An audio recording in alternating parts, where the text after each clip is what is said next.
Oh, hi there.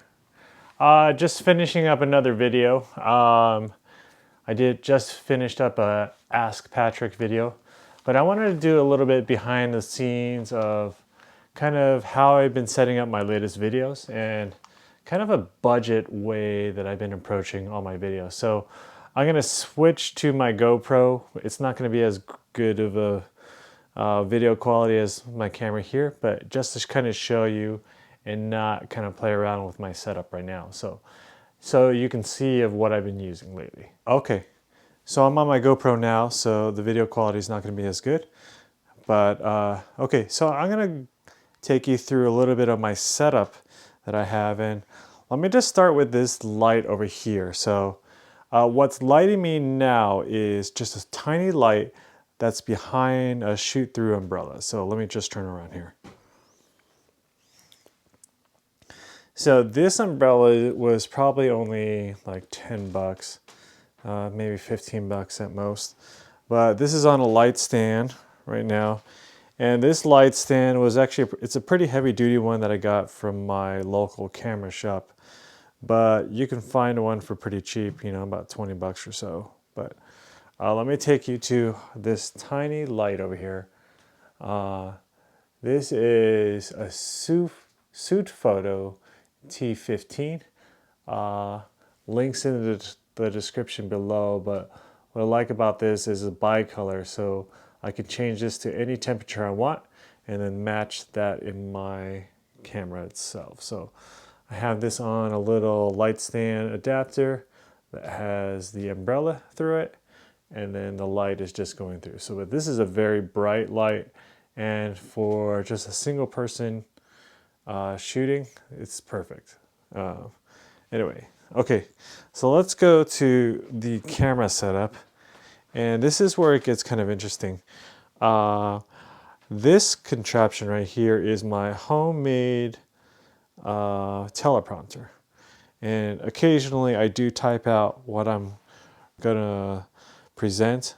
Not in this video. This is scripts from my previous Ask Patrick.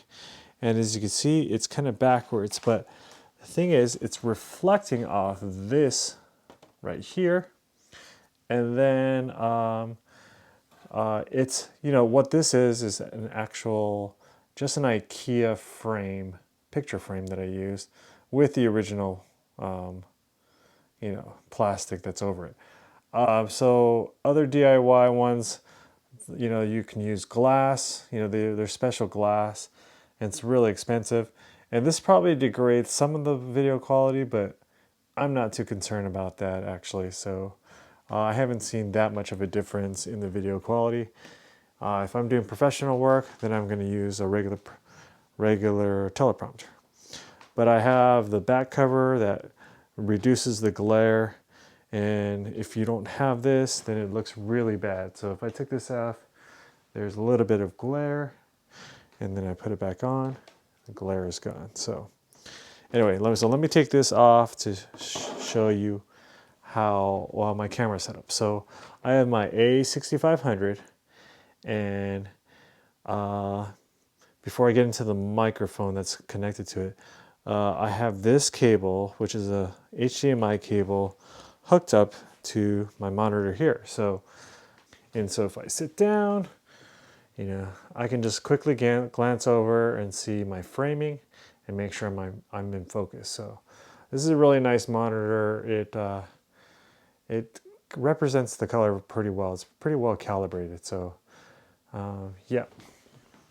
Okay, and lastly, let me show you. I'm using the Rode Wireless Go, which is a really good wireless microphone, very compact.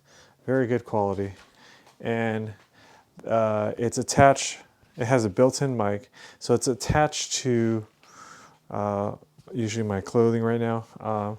So that's the next thing that I want to work on is maybe getting a better lapel mic to hook onto this, so it's a little bit more discreet. A lot of times, I usually turn this around and put it inside my shirt. What happens is it gets flipped over, but anyway.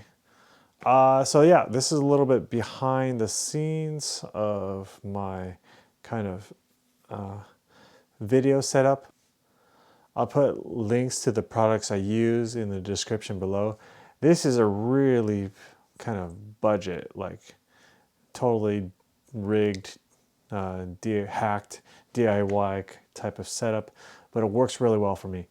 And I know prices may vary depending on, like you see a lot of videos on cheap setups, but then they say, oh, but I just happen to have this in the house, and they don't put that in the actual setup. So I'm just gonna list possible, things that you can use. And like for example, I got this LED light, the Sutefoto T15, off a coupon site, and then there was an additional coupon off Amazon already, so I got it for really cheap. It retails for $110 now, but I got it for like $30-$35. Anyway, there's things like that. So I'll link to some alternative ones like Newer, NEEWER makes some nice LED lights as well. So, and then I have my iPad that's being used as a teleprompter. So yeah, I won that. I won that iPad in a raffle. So, so yeah, I'm not gonna kid you around of how much it'll cost, because it does require things that I do assume that you already have a few things. So anyway, you don't need the teleprompter itself, so you don't necessarily need an iPad, but if you wanted to use one, here's an alternative using things that you may probably have, so like an iPad. So anyway, thanks for joining me in this behind the scenes. So I'm trying to release a lot more videos, especially in December, so more to come. Thanks for joining me.